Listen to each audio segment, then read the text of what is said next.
Test পেপারের মানে ABTA যারা মাধ্যমিক সলভ করছো, মাধ্যমিক টেস্ট পেপার এবিটিএ সলভ করছো, তাদের জন্যই আমি আরো একটা পেজ তোমাদের সামনে সলভ করে দেখাচ্ছি যে তোমরা সঠিক আনসারগুলো যেন সঠিকভাবে দিতে পারো পরীক্ষায়। Page number 151। দেখো, এটা বাংলা সাবজেক্টের ওপরে রয়েছে। সবার আগে বলি, দেখো পেজ অনেক চ্যানেলই সলভ করে দিয়েছে বা দিচ্ছে, তবে কেউ এটার ব্যাখ্যা বা এক্সপ্লেনেশন করে না যে এই অ্যান্সারগুলো কেন হচ্ছে, বা অ্যান্সারগুলো যদি ঘুরে আসে গ্রামাটিক্যাল পার্টে, ব্যাকরণ যেটা, যে আমরা কি করব। আজকে আমি সেই আলোচনার মাধ্যমে এই পেজটাকে সলভ করে দিচ্ছি তোমাদের জন্য।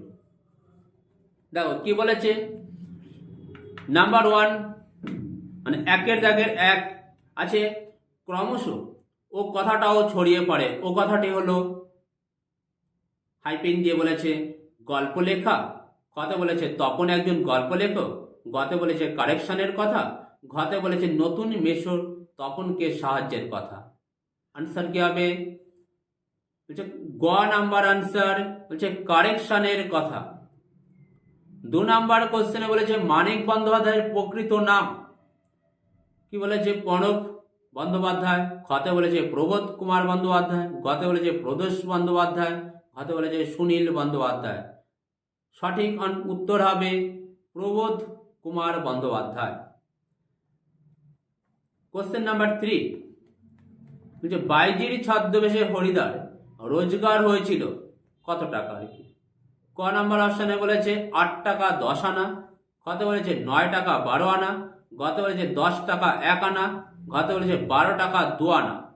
সঠিক উত্তর হবে ক 8 টাকা 10 আনা। কোশ্চেন নাম্বার 4 তারপর যুদ্ধ এলো।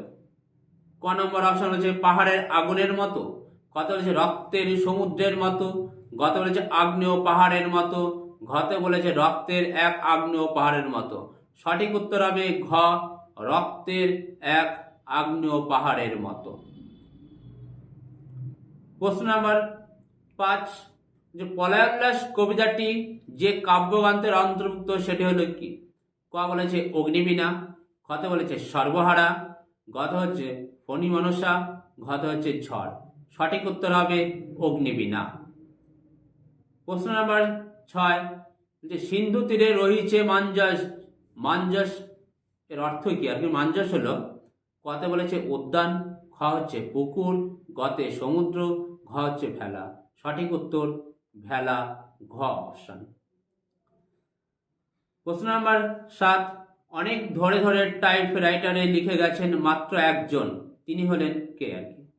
কত বলেছে শ্রীকান্ত, খ হচ্ছে বঙ্কিমচন্দ্র চট্টোপাধ্যায়, গ অন্নদাশঙ্কর রায়, ঘ সত্যজিৎ রায়। সঠিক উত্তর অন্নদাশঙ্কর রায়। প্রশ্ন নম্বর 8 একটি কলমের দাম ধার্য হয়েছে। ক নম্বর অপশন হচ্ছে 2000 পাউন্ড, খ হচ্ছে 2500 পাউন্ড, গ 3000 পাউন্ড, ঘ 3500 পাউন্ড। সঠিক উত্তর হবে 2500 পাউন্ড। 9 নম্বর কোশ্চেন লেখক ছেলেবেলায় যে জ্যামিতি বই পড়েছিলেন তার লেখক ছিলেন। ক নম্বর অপশন বলছে রামমোহন মল্লিক, খ হরিমোহন মল্লিক, গ ব্রহ্মমোহন মল্লিক, ঘ রাধামোহন মল্লিক। সঠিক উত্তর হবে ব্রহ্মমোহন মল্লিক। 10 নম্বর প্রশ্ন পরস্পরের সহযোগিতায় কাজ সম্পন্ন করে। ক হচ্ছে ব্যতিহারকর্তা, খ প্রযোজ্যকর্তা, গ প্রযোজককর্তা, ঘ সহযোগীকর্তা। দেখো এটা আমি প্রথমেই বলেছিলাম যে কেউ এই জায়গাগুলোকে ক্লিয়ার করে দিচ্ছে না বা করে না, বা তাদের ব্যক্তিগত ব্যাপার। তো আমি এই জায়গাগুলোকে ক্লিয়ার করে দিচ্ছি। কি বলেছি কি পরস্পরের সহযোগিতা। পরস্পর মানে কি আমরা একে অপরের সাথে যে কাজগুলো করি, তাহলে এটা সহযোগিতা করা, সেই জন্য এটা সহযোগী কাজ। বলছে 5 দিন নদীকে দেখা হয় নাই, এটা পদটা কি কর্তৃকারক অপশনে বলেছে। ক খতে অপশন হচ্ছে কর্মকারক, গতে সম্বন্ধ পদ, ঘতে হচ্ছে অধিকরণ কারক। 5 দিন নদীকে দেখা হয় না, নদীকে মানে কে বা কাকে দিয়ে উত্তর করলে কি হয়, বা কাকে দিয়ে প্রশ্ন করলে কি উত্তর পাওয়া যায়, তাহলে যে উত্তরটা পাওয়া যায় সেটা হচ্ছে কর্মকারক হয়। তাহলে দেখো 5 দিন কাকে দেখা পায়নি, উত্তর হচ্ছে নদীকে, তাহলে নদীটা কি হবে, নদীটা হবে কর্মকারক, তাহলে খ অপশন হবে। নেক্সট বলেছে 12 নম্বর প্রশ্নে অব্যয়ভাব সমাসের প্রাধান্য থাকে কোথায়, মানে আমাদের সমাসে দুটো পদ থাকে, একটা পূর্বপদ একটা পরপদ, তাহলে হচ্ছে অব্যয়ভাব সমাসে প্রাধান্য থাকে কোথায়, সেটা পূর্বপদের অর্থে প্রাধান্য থাকে। তাহলে আমাদের অপশানে ছিল কতে পূর্বপদের অর্থে, খ হচ্ছে পরপদের অর্থে, গ হচ্ছে উভয় পদের অর্থে, ঘ হচ্ছে ভিন্ন অর্থ সমস্ত পদের। তাহলে উত্তর কি হবে, ক পূর্বপদের অর্থের। 13 নম্বর প্রশ্ন বলছে তোরা সব জয়ধ্বনি কর, এটা কোন সমাসের উদাহরণ, কত বলেছে তৎপুরুষ সমাস, খ হচ্ছে বহুব্রীহি সমাস, গত হচ্ছে দ্বন্দ্ব সমাস, ঘত হচ্ছে মধ্যপদলোভী কর্মধারয় সমাস।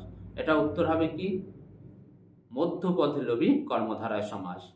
14 নম্বর কোশ্চেন বলেছে সে সারাদিন খুব পরিশ্রম করে গভীর রাতে ফিরল, এই বাক্যের নিম্নলিখিত অংশটি হলো কি, উদ্দেশ্য, কতে বলেছে উদ্দেশ্য, খতে বলেছে বিধেয়, গতে উদ্দেশ্য সম্প্রসারক, ঘ হচ্ছে বিধেয় সম্প্রসারক। এটা আমাদের বিধেয় সম্প্রসারক উত্তর হবে। 15 নম্বর প্রশ্ন বলেছে তোমার ভালো হোক, বাক্যটি কি, তোমার ভালো হোক, এই হওয়া ক্রিয়ার উপরে একটা জোর থাকলে যেমন আমরা ভাববাচ্য করি, ঠিক তেমনই বলেছে তোমার ভালো হোক, এটা আমরা কি তোমার ভালো হোক, তোমার দিনটি শুভ কামনা করি, এগুলো কি আমাদের উইশ করা, প্রেয়ার করা বোঝায়। তাহলে সেই অর্থে এটা কি হবে প্রার্থনা সূচক বাক্য।